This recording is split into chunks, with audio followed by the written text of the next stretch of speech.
다른 건 몰라도 전 진짜 분노스러웠던 게요. 차명진의 공천은 정말 상상을 초월하는 게 그러면은 막말이네 뭐네에서 사람들 컷오프 시킨 건 뭐예요? 그러니까 차명진은 이미 경선에 나왔을 때 컷오프 시켜야 되는 인물이잖아요. 세월호 막말 그 막말의 수준이 도를 넘어서 한두 번도 아니고 수차례 계속됐거든요. 근데 경선에 나오는 사람을 그대로 두니 핵심 지지층 입장에서는 부천에서 뽑아줘 버린단 말이죠. 이런 사람을 공천하는 것, 그래 제가 오죽했으면 사람의 길 포기한 미래통합당이라는 표현을 썼습니다. 그러니까 사실은 저는 저 민경욱 의원도 번복이 됐잖아요. 그래서 미통당이 이제 저러 몇 번 저렇게 하는 뭐 걸 보고 무슨 생각이 들었냐면 이건 5.18에 제 5.18에 절대 우리는 관여하지 않았다. 간첩 소행이다라고 지금도 주장하는 그 전두환 전 대통령의 그 뻔뻔함을 그대로 반복하고 있다. 어떻게 저럴 수가 있나 정말로. 이거는 진짜 야 똑같구나. 그러니까 이 전혀 다르지 않다는 거를 느끼고 또 한편으로는 그래서 사실은 야 이거 큰일 나겠다는 정신이 번쩍 드는 것 같아. 이건 절대로 이번 총선 때 우리가 이 쉽게 생각해서는 안 된다. 이런 생각도 번쩍 들고 제가 꼭 이번 총선을 승리해야 되겠다 이런 생각이 들었어요. 이게 4월 15일 날 총선이고요. 그 다음 날 개표가 한참 진행 중인 날이 4월 16일이에요. 맞습니다.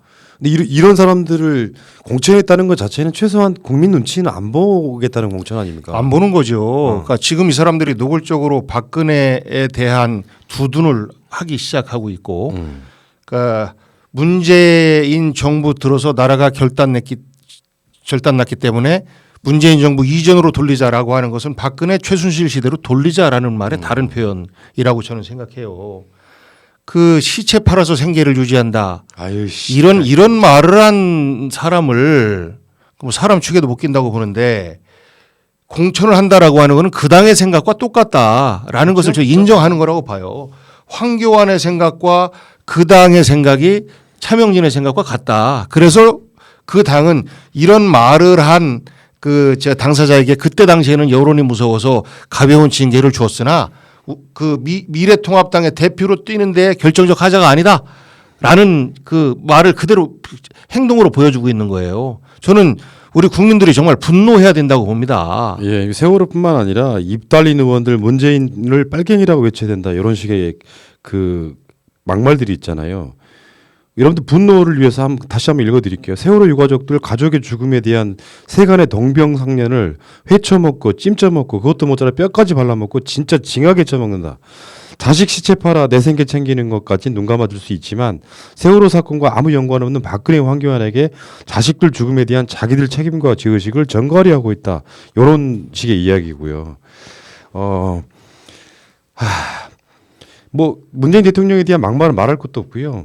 이런저런 짓들을 해가면서 꾸준히 저렇게 하고 있는 사람을 뽑아준 지역에 있는 뭐 당원들이나 요걸 중간에 컷오프하지 않고 경선하게끔 만들어준 당 지도부나 저는 이런 사람들이 지금도 국회에 있다는 것 저는 이렇게 생각이 들어요. 그러니까 많은 사람들이 선거에 나와야 된다는 거예요. 한쪽에서는요 국민들이 경제가 힘들다고 하니 빚이라도 내서 뭐 빚이란 표현 자체가 좀 말이 안 되는 부분도 있긴 합니다만 국민들 어려울 걸 하고 하니 재난 기본소득이라도 해서 좀 그래도 좀 낫게 해주자라고 하는 세력이 있는 반면에 한쪽에서는 지금 남의 아픔을 그것도 국가적인 참사에 대해서 이런 식으로 이용해 먹는 자가 떡하니 국회의원 총선에 나올 수 있다는 것 자체는요 대한민국이 진짜 두 개로 갈라져 있다는 것을 보는 그러니까 그런 장면이죠.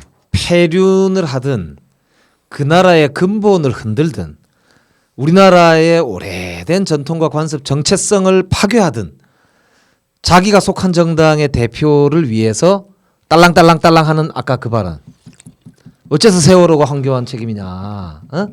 뭐 저거 당신들이 잘못했지 라고 하면서 이렇게 막말을 해 대면 공천을 받을 수 있다는 이 현실이 이 사람들이 만약에 국회에 들어온다면 21대 국회는 막말 대잔치 국회가 될 수밖에 없어요. 저는 부천에서 걸러줄 거라고는 보는데 야 그러니까 이런 거 있거든요.